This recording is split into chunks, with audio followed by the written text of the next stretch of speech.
পাকিস্তানের জঙ্গি সংগঠনের সমর্থনে সোশ্যাল মিডিয়ায় পোস্ট করার অভিযোগে মোট 8 জনকে গ্রেফতার করা হলো। তামিলনাড়ু থেকে 6 জনকে গ্রেফতার করেছে দিল্লি পুলিশ এবং পশ্চিমবঙ্গ থেকে 2 জনকে গ্রেফতার করা হয়েছে। তামিলনাড়ু থেকে যারা গ্রেফতার হয়েছেন তারা জাল আধার কার্ড ব্যবহার করেছিলেন। আইএসআই এবং বাংলাদেশি জঙ্গি সংগঠনের সহায়তায় বড় কোনো সন্ত্রাসী কার্যকলাপের পরিকল্পনা ছিল। পুলিশি অভিযানে 8টি মোবাইল ফোন এবং 16টি সিম কার্ড উদ্ধার হয়েছে। মমতা বন্দ্যোপাধ্যায়ের সঙ্গে এক মঞ্চে অনন্ত মহারাজ। রাজ্য সরকারের তরফে বঙ্গবিভূষণ সম্মান দেওয়া হলো বিজেপির রাজ্যসভার সাংসদকে। অমর 21-এর সরকারি অনুষ্ঠান থেকে বঞ্চনার অভিযোগে সরব হলেন বিজেপির সাংসদ। তাহলে কি ভোটের আগে কোচবিহারে নতুন কোনো রাজনৈতিক সমীকরণ দেখা দিতে পারে? জল্পনা তুঙ্গে। বৃহস্পতিবার তৃণমূলে যোগ দিয়েছেন কার্শিয়াংয়ের বিজেপি বিধায়ক বিষ্ণুপ্রসাদ শর্মা। আর শনিবার মমতা বন্দ্যোপাধ্যায়ের সঙ্গে এক মঞ্চে দেখা গেল বিজেপি রাজ্যসভার সাংসদ নগেন্দ্র রায় ওরফে অনন্ত মহারাজকে, যা ফের উস্কে দিল জল্পনা। ভোটের আগে অস্বস্তিতে পদ্মশিবির। রাজ্য সরকারের তরফে এদিন বঙ্গবিভূষণ সম্মান দেওয়া হলো বিজেপির রাজ্যসভার সাংসদকে। শনিবার 21শে ফেব্রুয়ারি আন্তর্জাতিক মাতৃভাষা দিবস। সেই উপলক্ষে এদিন দেশপ্রিয় পার্কে ছিল অমর 21-এর সরকারি অনুষ্ঠান। মুখ্যমন্ত্রী মমতা বন্দ্যোপাধ্যায় আসার আগেই শনিবার দেশপ্রিয় পার্কে চলে আসেন বিজেপি সাংসদ অনন্ত মহারাজ। মুখ্যমন্ত্রী আসার পর অরূপ বিশ্বাসের সঙ্গে মমতা বন্দ্যোপাধ্যায়ের কাছে যান তিনি। দুজনে শহীদ বেদিতে মাল্যদান করেন। মঞ্চে মমতা বন্দ্যোপাধ্যায়ের ঠিক ডান পাশেই বসেছিলেন বিজেপি সাংসদ। বঙ্গবিভূষণ প্রাপকদের তালিকায় প্রথম নামটিই ছিল তার। বিধানসভা ভোটের মুখে রাজ্য সরকারের অনুষ্ঠানে বিজেপি সাংসদ অনন্ত মহারাজের উপস্থিতিতে রাজনীতির অলিন্দে নতুন চর্চা তৈরি করল। আর এসবের মধ্যেই তার মুখে শোনা গেছে ইঙ্গিতপূর্ণ মন্তব্য। আমরা আজ পর্যন্ত লাঞ্ছনা বঞ্চনা তিরস্কার শিকার হয়েছি, সবকিছু হারিয়েছি। বঞ্চনা মানে বঞ্চনার সীমা নেই। অনন্ত মহারাজ আমার সহকর্মী, আমার সতীর্থ। আমরা একই সঙ্গে রাজ্যসভায় পাশাপাশি বসে, তা আমার সতীর্থ যদি সম্মানিত হন, তিনি যদি কোনো পুরস্কার পান, এর থেকে বড় আনন্দের খবর আর আমার কাছে কিছু হতে পারে না। কোচবিহারে অত্যন্ত গুরুত্বপূর্ণ ফ্যাক্টর রাজবংশী ভোট। এই জেলায় প্রায় 34% রাজবংশী ভোটার। পর্যবেক্ষকদের একাংশের মতে রাজবংশী ভোটারদের মধ্যে অনন্ত মহারাজের প্রভাব রয়েছে। সেই জন্যই তাকে রাজ্যসভার সাংসদ করেছিল বিজেপি। আর এহেন অনন্ত মহারাজই শনিবার রাজ্য সরকারের অনুষ্ঠান মঞ্চ থেকে বঞ্চনার অভিযোগে সরব হলেন। এটা আমার অন্তরে ব্যথা, সবকিছু হারিয়েছি। বঞ্চনা মানে বঞ্চনার সীমা নেই। হলে কি হলো, বিজেপি সংসদ হলে কি হলো? আমি সারা ভারতবর্ষের জন্য বলবো না, আমাদের মানুষের জন্য বলবো না, কিন্তু করছে না তো। অনন্ত মহারাজের অন্যতম দাবি হচ্ছে উত্তরবঙ্গকে আলাদা রাজ্য করা। আমার প্রশ্ন হচ্ছে, তৃণমূল কংগ্রেস আজকে তাকে যে কি একটা পুরস্কার দিল, বঙ্গবিভূষণ দিলেন, তো বঙ্গবিভূষণ দিয়ে কি তৃণমূল কংগ্রেস বাংলা বিভাজনকে কি অ্যাকসেপ্ট করে নিলেন? সেই প্রশ্নটা সবার আগে। এই প্রথম নয়, এর আগেও বারবার বিজেপির অস্বস্তি বাড়িয়েছেন অনন্ত মহারাজ। অনন্ত মহারাজ আজকে এসে তিনি তার রাজবংশী ভাষায় বক্তৃতা দিয়েছেন এবং কবিতা বলেছেন। এ অতি একটা সুমধুর সম্মিলিত প্রচেষ্টা। এরপরে রাজনৈতিকভাবে উনি কি করবেন সেটা সামনের দিনেই বোঝা যাবে। 2022-এর ফেব্রুয়ারিতে চিলা রায়ের 512তম জন্মদিবস উপলক্ষে এক মঞ্চে দেখা গেছিল মমতা বন্দ্যোপাধ্যায় ও অনন্ত মহারাজকে। 2024 সালে লোকসভা ভোটের পরপর কোচবিহারের চকচকার বাড়িতে গিয়ে বিজেপি সাংসদ অনন্ত মহারাজের সঙ্গে দেখা করেছিলেন মমতা বন্দ্যোপাধ্যায়। মুখ্যমন্ত্রী মমতা বন্দ্যোপাধ্যায়ের সঙ্গে সাক্ষাতে 9 দিনের মাথায় দিল্লিতে অমিত শাহের সঙ্গে বৈঠকে বসেন কোচবিহারের বিজেপি সাংসদ অনন্ত মহারাজ। তার ঠিক 2 দিন পরে প্রধানমন্ত্রী নরেন্দ্র মোদীর সঙ্গে বৈঠক করেছিলেন বিজেপির রাজ্যসভার সাংসদ। এই আবহে সেই তিনি মমতা বন্দ্যোপাধ্যায়ের সঙ্গে মঞ্চ ভাগ করলেন। তাহলে কি ভোটের আগে কোচবিহারে নতুন কোনো রাজনৈতিক সমীকরণ দেখা দিতে পারে? মমতা বন্দ্যোপাধ্যায়ের মঞ্চে বিজেপি সাংসদের উপস্থিতি নিয়ে তৈরি হয়েছে এই প্রশ্ন। আশাবুল হোসেনের রিপোর্ট, এবিপি আনন্দ, কলকাতা। নিয়োগ দুর্নীতির মারাত্মক অভিযোগে 3 বছর জেল খেটেছেন। জেল মুক্ত হয়ে বিধানসভা ভোটের আগে জনসংযোগে নামলেন পার্থ চট্টোপাধ্যায়।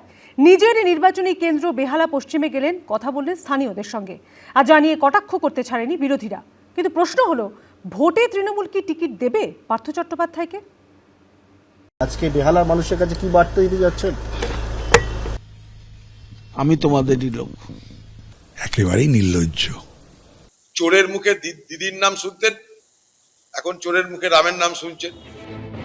স্কুলে নিয়োগ দুর্নীতির মারাত্মক অভিযোগ, বান্ধবীর ফ্ল্যাটের টাকার পাহাড়, গ্রেফতারি, তৃণমূল থেকে ঠেলে দূরে সরিয়ে দেওয়া, 3 বছর 3 মাসের জেল জীবন কাটিয়ে শেষমেশ জামিন।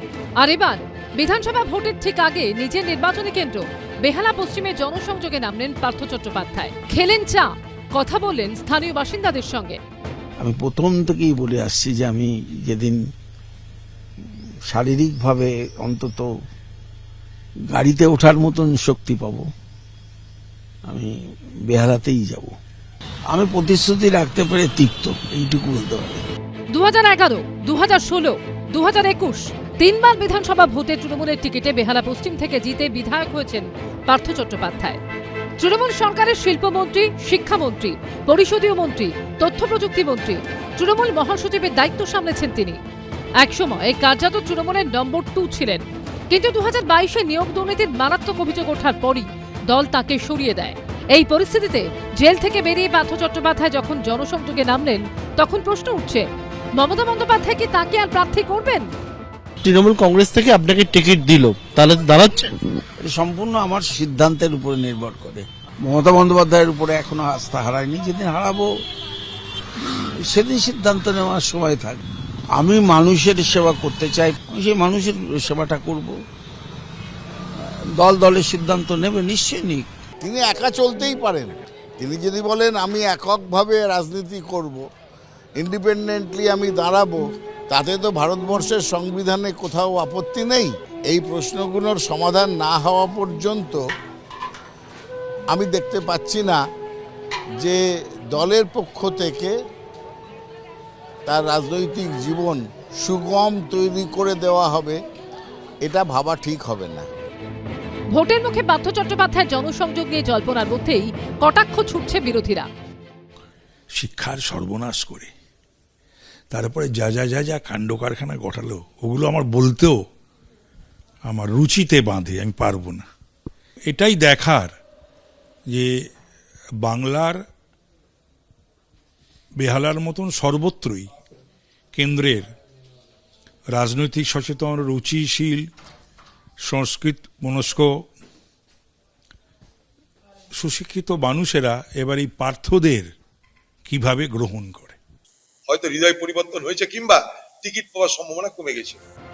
তৃণমূল তাকে প্রার্থী না করলে তিনি যে নির্দল হিসেবে লড়তে পারেন, সম্প্রতি সেই ইঙ্গিত মেলেছিল পার্থ চট্টোপাধ্যায়ের গলায়। আমি যখন অ্যারেস্ট হলাম 2021-এ, আমি 52% ভোট পেয়েছিলাম। আমার দল কিন্তু 52% ভোট পায়নি। যাকে যাকে লোক আসছে, পাতা দাঁড়ালেও আপনি জিতবেন, এইসব। 2021-এ যখন আমি দাঁড়িয়েছিলাম, তখন 4র্থ লিস্টে আমার নাম ছিল। এদিকে বেহালা ম্যান্টনে জনসংযোগ কার্যালয়ের সামনে যান পার্থ চট্টোপাধ্যায়। আরো অগ্রগতি আশা করেছিলাম। যেখানে ব্যাটন ছেড়ে গিয়েছিলাম, ভিতর ঘুরে দেখলাম যে মানুষের যা প্রত্যাশা, কোথাও কোথাও কোথাও ছন্দপতন আছে। রাস্তাঘাটে ভিতরে এত বাম্পার কেন, আমি তার মানে বুঝলাম না। আমার নয়, বাম্পার দিয়ে আটকাবার চেষ্টা হতে পারে। পার্থ চট্টোপাধ্যায় যেহেতু মানুষের ভোটে নির্বাচিত, তাই যতদিন পর্যন্ত না এই বিধানসভার টার্ম ওভার হচ্ছে, ততদিন পর্যন্ত তিনি অফিসিয়াল বিধায়ক হিসেবে তিনি তার কার্যালয়ে যেতেই পারেন। সেই গণতান্ত্রিক অধিকার তার রয়েছে, মত প্রকাশের স্বাধীনতা তার রয়েছে। দল সিদ্ধান্ত নেবেন মমতা বন্দ্যোপাধ্যায় এবং অভিষেক বন্দ্যোপাধ্যায়। আসন্ন বিধানসভা ভোটে কি তৃণমূল প্রার্থী করবে পার্থ চট্টোপাধ্যায়কে, নাকি নির্দল হিসেবে দাঁড়াতে পারেন তিনি? উত্তর ভবিষ্যতের গর্ভে। পার্থপ্রতিম ঘোষ, শিবাশিস মৌলিক ও ভাস্কর ঘোষের রিপোর্ট, এবিপি আনন্দ। এবিপি আনন্দ, এগিয়ে থাকে, এগিয়ে রাখে।